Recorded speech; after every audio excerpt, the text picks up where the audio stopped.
Now releasing all goblins.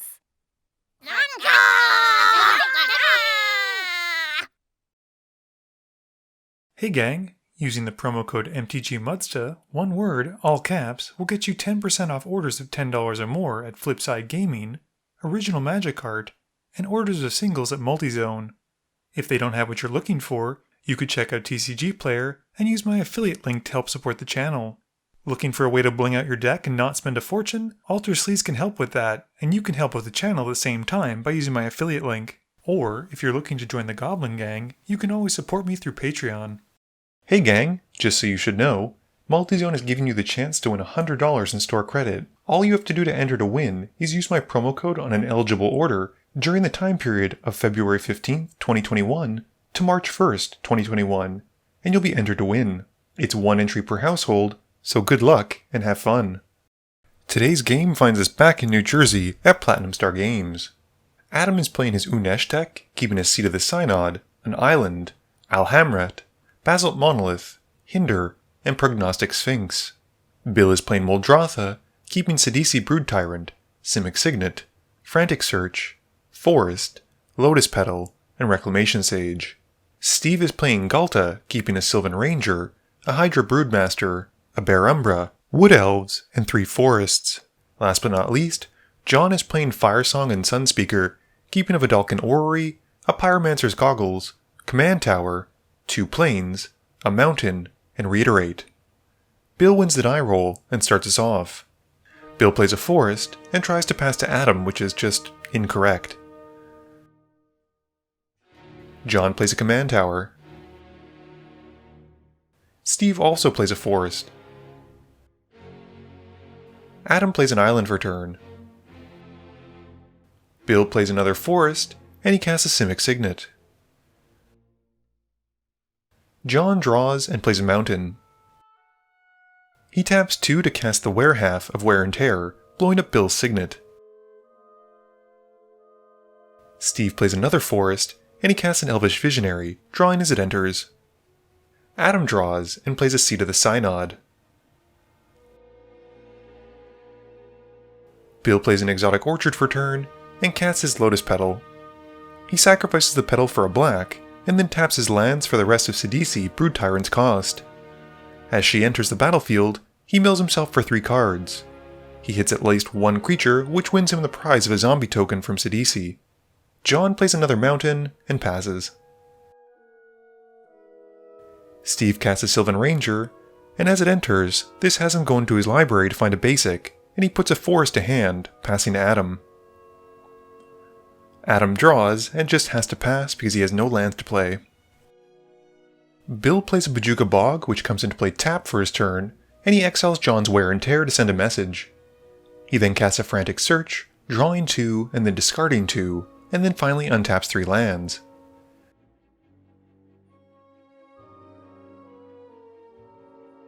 He untaps the tapped Bojuka Bog, and then uses it to cast a Demonic Tutor.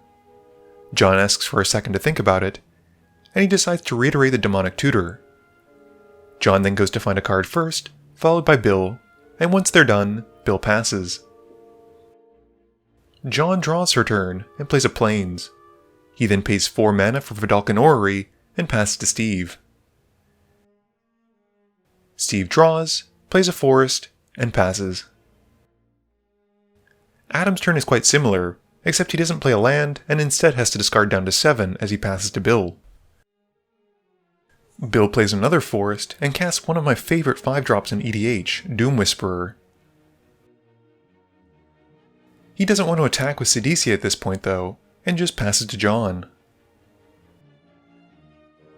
John plays another Plains for turn, and then passes to Steve. Steve draws and plays a Forest. He casts enough for a Hydra Broodmaster in his main phase, and passes turn. Adam draws, and finally finds that 3rd land. He taps out for a Basalt Monolith before passing to Bill. At the end of turn, Bill announces he'll pay 20 life into the Doom Whisperer's activated ability, which will give him 10 activations. His first activation hits no creatures, but his second one does as Sidisi sees the creature going from his library into his graveyard. He continues to do this 8 more times, watching for Sidisi to see creatures coming into his graveyard from his library, and adding zombies when appropriately triggered. We then move to Bill's turn, and after drawing, he sacrifices 3 of his newly made zombies to flash back a Dread Return. This has him returning from graveyard to field, Sidisi Undead Vizier, and he sacrifices another zombie token as she enters to her exploit ability. This lets him go and tutor for another card, and Bill then casts a Soul Ring. Bill now has enough to cast a Muldrotha, and plays a swamp from his yard. He also casts a Lotus Petal from his yard as his artifact return, and then sacrifices the petal for a green, so he can cast Birds of Paradise from his graveyard. Bill then taps the swamp he played to cast Stitcher's Supplier, and mills himself for 3 as it enters. He hits no creatures, and just passes turn. At the end of turn, John flashes out Soul Ring. He's not done though after that though, tapping out completely for a Charmbreaker Devils. Bill is happy he got rid of the Wear and Tear now, and we move to John's turn. John untaps, and on his upkeep, lets Steve randomly pick the 1 card from his graveyard to put back to John's hand. This has John getting back to Reiterate, and he then draws for turn. He plays a Scavenger Grounds, and then immediately activates it to sacrifice it and exile all graveyards. John then passes to Steve. Steve plays a Forest for turn, and casts a Sword of the Anime. He equips it onto the Hydra Broodmaster, and counts out the power he has. This lets him cast a Ghalta for only 2 green, and we then move to combat. Steve then goes at the very open Adam with the Hydra, and his Sword of the Anime triggers first, going to find him a land, before dealing 8 damage. He then passes to Adam. Adam draws and whiffs on land again. He is able to cast Unesh though, hoping the Mini-Factor Fiction trigger will help him out. And sure enough, we see 3 lands in the 4 cards. He has John make the piles, and John sets them like this, with Adam taking the 2 lands. Adam then plays an island for turn, and then moves to discard down to 7 as he passes to Bill.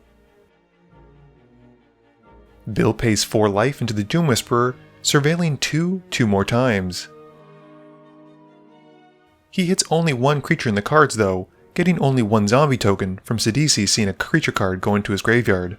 Bill draws for turn, and then activates the Doom Whisperer 3 more times, losing 6 more life. He bins all of the cards, hitting Jace for his Prodigy amongst his last 2 surveils. He then casts an Ashnod's Altar in his main phase, and sacrifices the Stitcher's Supplier, milling 3 as it dies, and gaining 2 colorless to his mana pool. Of those 3 cards, we see a Prime Speaker Vannifar going to the bin, and he adds another zombie token for Sidisi. He then sacrifices Sidisi Undead Vizier, getting 2 more colorless into his pool. We then see a Necromancy in his main phase thanks to Muldrotha, and this brings back Sidisi Undead Vizier, and as she enters, he sacrifices a zombie token to her exploit ability. He tutors for another card to hand, and counts up his permanents while searching. Bill then plays a swamp from his graveyard after he's done shuffling, and we see Gary the Grey Merchant of Asphodel hitting the field. Bill then counts up his devotion to black, and then each of his opponents is drained for 9 while Bill gains 27. We then see Bill casting Jace Vryn's Prodigy from his graveyard, and he passes to John. At the end of turn, John cycles Secluded Step, drawing a card as he discards the land. He then flashes out a Primal Amulet, and moves to his turn. John has no spells to return to hand with the Charmbreaker Devils trigger, and just draws for turn. He then plays a mountain, and passes since Flash makes it so that his turn is every turn. Steve plays a forest for turn, and casts Bear Umber onto Ghalta. 2 mana is then tapped for a Thorn-Wheeled Archer, and he moves to combat. He swings Ghalta and the Hydra at Bill, which is the right move based on the board states.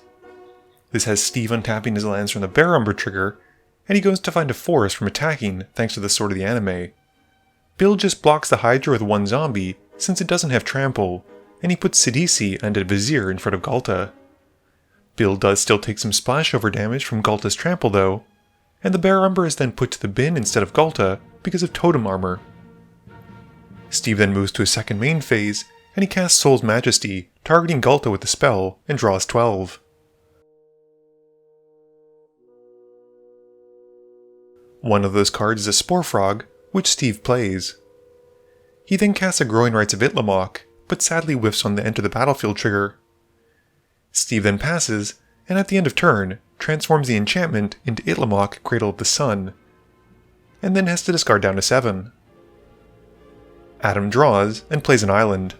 He taps 4 for a Consecrated Sphinx, somehow missing his Unesh trigger as it enters, and then simply passes to Bill.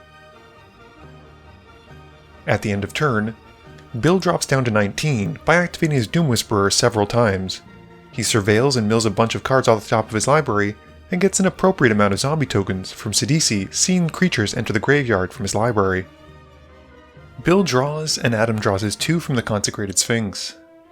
Bill then plays a swamp for turn, and sacrifices the Grey Merchant to his altar for 2 colorless. He then taps the Birds of Paradise for a black, and uses his floating mana on Necromancy. It brings back the Grey Merchant, and Bill drains the table for 7, gaining 21. Bill then taps Jace to draw a card, and discard a card, which lets Adam draw 2 more. Bill discards a Grave Titan, and Jace then transforms, seeing enough cards in Bill's graveyard. He then brings out Laboratory Maniac, thanks to Muldrotha, and Bill then dumps 30 life into activating the Doom Whisperer 15 times. He bins all 30 cards, and of those 15 activations, he hits creatures 9 times, gaining 9 tokens from Sidisi. Bill then realizes he needs some way to draw to win with the Lab Maniac, and desperately sifts through his graveyard. He casts Greater Good from hand, and then plays a Dimir Signet from his yard. He casts a Glen Elendra Archmage to help protect his combo, and then a Phyrexian Altar, which makes him feel more comfortable enough to sacrifice the Doom Whisperer to Greater Good. He moves to draw a card, and can't, and then wins from Lab Maniac. Game review time. So, some of you eagle-eyed viewers might have spotted a pretty big mistake in this game, and that was unfortunately when Steve cast the Sylvan Ranger and put an extra land into play. He unfortunately got it confused with the Wood Elves that he had in his hand, but unfortunately no one caught it during the game. Thankfully I don't think it changed all that much, since it seemed very much like Bill's deck was set out to win from the get-go.